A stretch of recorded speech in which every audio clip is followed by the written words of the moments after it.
Hi guys! Welcome to my video again. For this video guys, papakita ko sa inyo ang kanyang bagong house.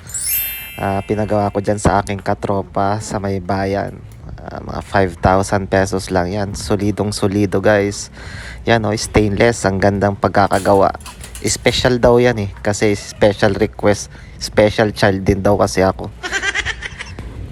Ang kagandahan pa nito guys, may libre na siyang kainan na stainless, tsaka may lagayan ng tubig. Yan guys, so pinapakain ko nga pala si Pablo guys. Napakatakaw niyan, grabe. Kala mo pagka kumakain yan, kala mo may kaagaw lagi. Yung tipong nagmamadali.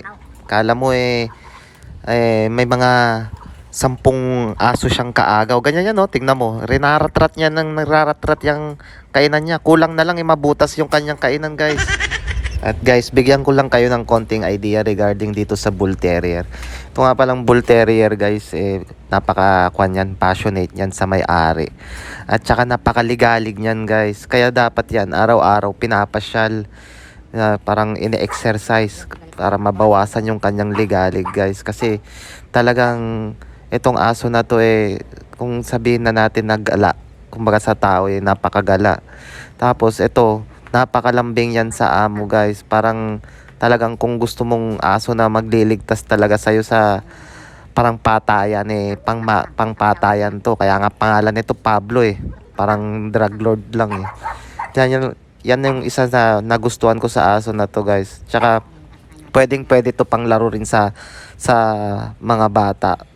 Basta ang parang pinaka trademark nito, maligalig, matakaw, gusto lagi galaw ng galaw.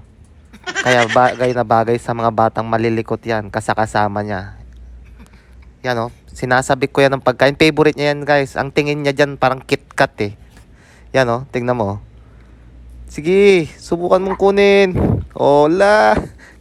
Ginigigil ko yan guys. Yan.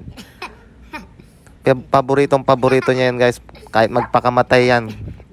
Tignan mo naman yung itsura Kahit ng pangit-pangit na ng itsura niya habang kinukuha niya yung buto. Yan. Bibigay ko na yung price mo. Sarap? Sige.